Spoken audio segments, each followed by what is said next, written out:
कि चाहे बजट 12% हो या 24% हो, इतना बड़ा बजट के बाद भी अगर इस राज्य के सरकारी पदाधिकारी, इस राज्य के माननीय विधायक सांसद अपने बच्चों को सरकारी विद्यालयों में पढ़ाने में अगर सक्षम है, तो मेरे हिसाब से शिक्षा बजट का कोई औचित्य नहीं है।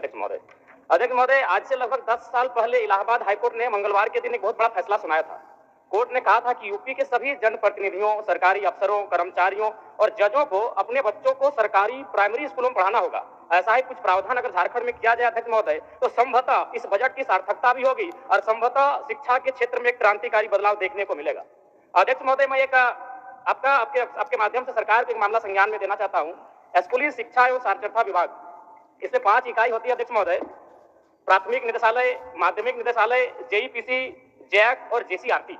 अध्यक्ष महोदय, अगर प्राथमिक निदेशालय और माध्यमिक निदेशालय की बात करें तो उसको संचालन करने के लिए एक डायरेक्टर होते हैं, एक ज्वाइंट सेक्रेटरी होते हैं, 2 या 3 डिप्टी डायरेक्टर होते हैं, 2 या 3 अंडर सेक्रेटरी होते हैं, 6 या 7 सेक्शन ऑफिसर होते हैं, 8 या 9 असिस्टेंट सेक्शन ऑफिसर होते हैं, यानी कुल मिलाकर 25 पदाधिकारी होते हैं महोदय। जबकि इसका वित्तीय बजट लगभग 100 करोड़ के आसपास होता है।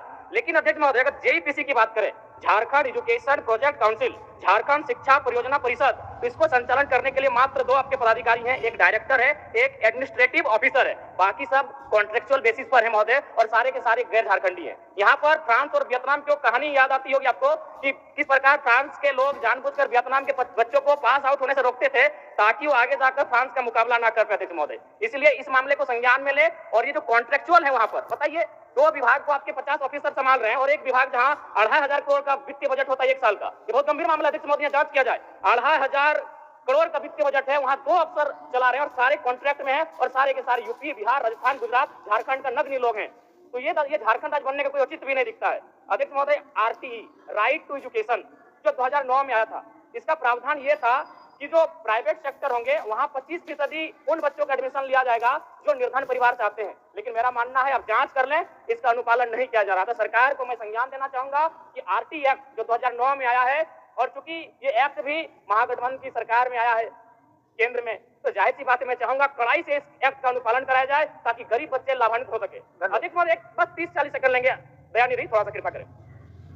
मैं एक ये मामला भी दूंगा, पूर्व की सरकार और वर्तमान की सरकार, जो मेरे आंखों ने देखा, बदला। क्या बदला अध्यक्ष महोदय? कपड़ों का रंग बदला और स्कूल की दीवारों का रंग बदला। थोड़ा संज्ञान में लीजिएगा।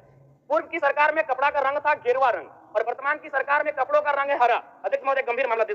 मान के चलिए अध्यक्ष महोदय, अगर 70 लाख स्टूडेंट विद्यार्थी हैं, मान के चलिए साल में अगर 2 बार उनको कपड़ों की जरूरत पड़ती है तो 70 लाख गुना 2, और मान के चलते अगर एक विद्यार्थी 1000 रुपए न्यूनतम खर्च करता है तो मुझे लगता है 1400 करोड़ आता है अध्यक्ष महोदय। अब मान के चलिए अध्यक्ष महोदय, अगर अगली सरकार को अगर घोटाला करना है कपड़ों में, तो अगली सरकार पीले रंग का ड्रेस लाएगी, क्योंकि पीला रंग का कपड़ा प्रचलन में नहीं है, हरा रंग का कपड़ा प्रचलन में नहीं है, गेरुआ रंग का कपड़ा प्रचलन में नहीं है। अध्यक्ष महोदय, ये बहुत बड़ी बीमारी है।